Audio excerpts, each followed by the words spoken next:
నాయకుడి యొక్క ప్రవర్తన ఏ విధంగా ఉంటుంది అనేది ఆ నాయకుల కార్యకర్తల ప్రవర్తనను బట్టి మనం స్పష్టంగా అర్థం చేసుకోవచ్చు. ఈరోజు టీడీపీ జనసేన యొక్క అఫీషియల్ సోషల్ మీడియా హ్యాండిల్స్ నుంచి మొదలు పెడితే సామాన్య కార్యకర్తల వరకు కూడా వాళ్ళు ఈ విషయాన్ని ఎంత దారుణంగా వ్యక్తిత్వహనం చేసి గారిని అనేది మనం ఈ రోజుకి ఆ పోస్టులు చూస్తే మనకు అర్థమైపోతుంది. ఈ రోజు కేవలం అనుచరుల ప్రవర్తన మాత్రమే కాదు, వాళ్ళ అఫీషియల్ సోషల్ మీడియా హ్యాండిల్స్ లోపల పెట్టినటువంటి పోస్టుల ద్వారా వాళ్ళ యొక్క ప్రవర్తన కూడా చాలా అనుచితంగా ఉన్నటువంటి విషయాన్ని వాళ్ళే తేటతెల్లం చేసుకున్నారు ప్రజల ముఖంగా. కాబట్టి నేను చిన్నప్పటి నుంచి చాలా సంవత్సరాల నుండి ప్రొఫెసర్ నాగేశ్వర్ గారి యొక్క విశ్లేషణను చాలా నిశ్చితంగా గమనించుకుంటూ వచ్చి చాలా నేర్చుకున్నటువంటి వ్యక్తులము. ఆయన ఏ విషయాన్నైనా చాలా సాత్వికంగా, చాలా మంచి భాషణతోటి అర్థమయ్యే విధంగా చాలా లోతైనటువంటి అధ్యయనంతో ఆయన చెప్తారు. ఎవరిని నొప్పించరు. ఒక కించిత్ మాట కూడా ఆయన నోటి నుండి అనుచితంగా దొరలది. అట్లాంటి భాష లోపట ఆయన చాలా మంచి విశ్లేషణ చేస్తారు.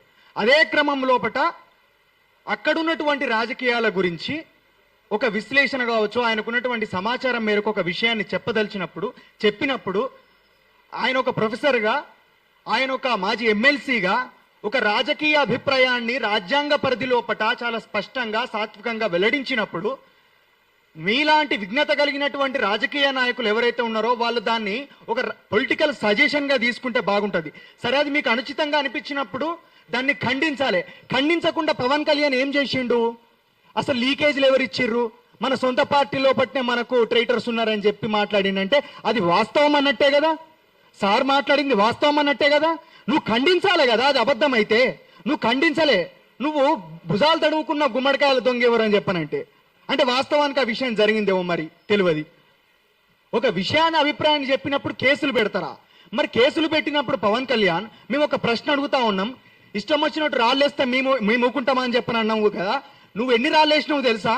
ఇక్కడ గద్దరన్న మీద తూటాలు కాల్స్తే, ఇక్కడ బెల్లి లలితక్కను 18 ముక్కలు చేస్తే, మారోజు వీరన్న ప్రాణాలు తీస్తే, అనేక మంది తెలంగాణ బిడ్డలు ఆత్మార్పణ చేసుకుంటున్నటువంటి సందర్భం లోపట ఆ త్యాగాలకు విలువనీయకుండా వాళ్ళ యొక్క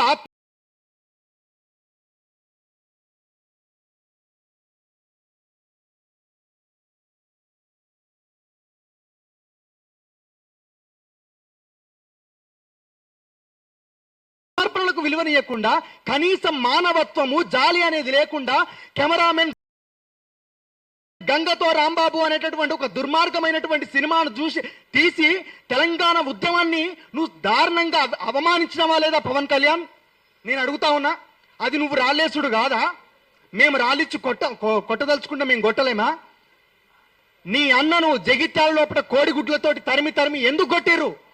ఇందుకు కాదా? ఇట్లాంటి చర్యలకు కాదా? కోనసీమ కొబ్బరి చెట్లకు తెలంగాణ నాయకుల దిష్టి తగిలిందని చెప్పి తెలంగాణ మీద అక్కసు వెలగక్కినావు కదా. అప్పుడు మేము రాళ్ళు తీసుకొని కొట్టినామా ఏమన్నా? నువ్వు తీసుకొని కొట్టినావు కదా రాళ్ళు. తెలంగాణ వచ్చినప్పుడు 11 రోజులు నేను అన్నం తినలేదు. ఇంకొక 4 రోజులు అట్లా ఉండపోయాను.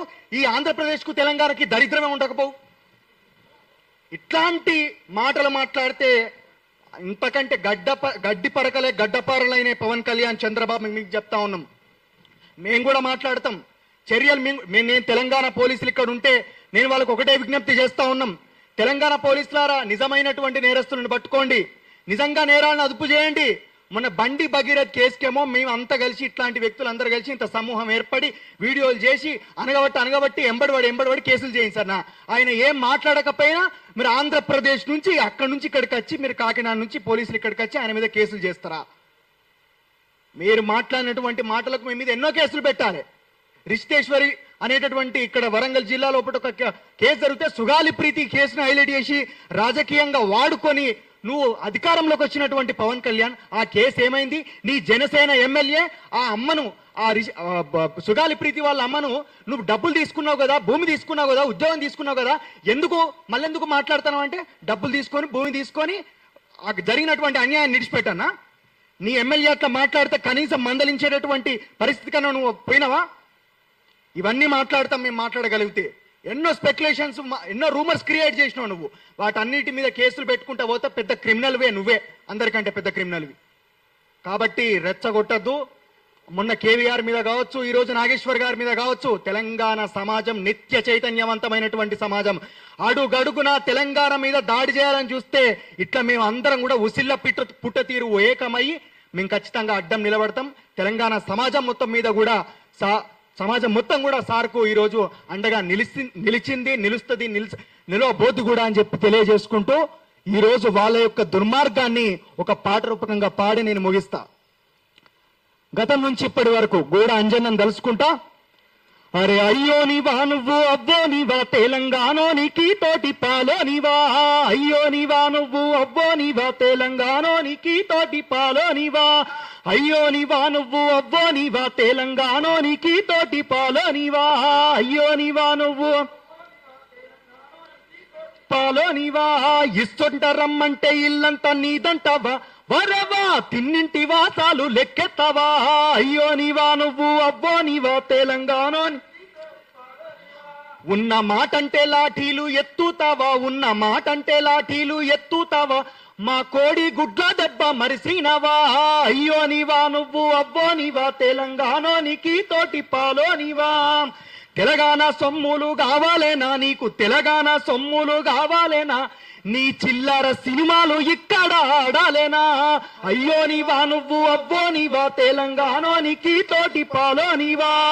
చంద్రబాబు ఇది నీకే, తెలంగాణ భూముల్ని అమ్మేస్తీరి మీరు, తెలంగాణ భూముల్ని అమ్మేస్తీరి, అర్రె తెలంగాణ అంటేనే చంపేస్తీరి, అయ్యో నీవా నువ్వు అవ్వో నీవా తెలంగాణోనికి తోటి పాలోనివా. మా బెల్లి లలితక్కను చంపేస్తీరి, మా బెల్లి లలితక్కను చంపేస్తీరి, మా రోజు వీరుని గాల్చేస్తీరి, అయ్యో నీవా నువ్వు అవ్వో నీవా తెలంగాణోనికి తోటి పాలోనివా. అరే వియ్యాల మావకే కయ్యానివి నువ్వు, వియ్యాల మావకే కయ్యానివి, తెలంగాణకు వట్టిన దయ్యానివి, అయ్యో నీవా నువ్వు అవ్వో నీవా తెలంగాణోనికి తోటి పాలోనివా. నీ బీటీ మూరేవంతు కథ ముగిసేరా, నీ బీటీ మూరేవంతు కథ ముగిసేరా, అంతు చూడంగా జనమంతా కదిలొస్తారు, అయ్యో నీవా నువ్వు అవ్వో నీవా తెలంగాణోనికి తోటి పాలోనివా. కాబట్టి ఖచ్చితంగా మేము తప్పకుండా ఇట్లా విద్యార్థుల మీద కావచ్చు, ప్రొఫెసర్ల మీద కావచ్చు, మేధావుల మీద కావచ్చు, తెలంగాణ సామాజిక చైతన్యం మీద కావచ్చు దాడి చేసినప్పుడు ఖచ్చితంగా మేము మా ప్రజల కోసం ఎట్లా నిలబడుతున్నామో, ఎట్లా మాటలు మాట్లాడుతున్నామో, పాటలు పాడుతున్నామో అదే విధంగా ప్రొఫెసర్ నాగేశ్వర్ గారు కూడా ఖచ్చితంగా మేము అండగా ఉంటాము. మా పాటతోటి మా మాటతోటి మేము ఖచ్చితంగా మేము ఆయనకు అడ్డంగా నిలబడతామని చెప్పి తెలియజేసుకుంటూ ఈ అవకాశం ఇచ్చినటువంటి తెలంగాణ క్రాంతి దళ అధ్యక్షులు పృథ్వీరాజ్ అన్న గారికి థ్యాంక్ యూ. థ్యాంక్ యూ సూర్య. ఇగో సాహిత్యం ఇట్లా పుట్టుకొస్తుంది, మొత్తం పాతయి మొత్తం పల్లవిలు పెట్టి చరణాలంతా మొత్తం మార్చి అంతా చేస్తే అంతా వస్తూనే ఉంటది పెద్ద సాహిత్యం. టైం తక్కువ అయింది, సంధ్యకు ఉన్నది మాడబూసి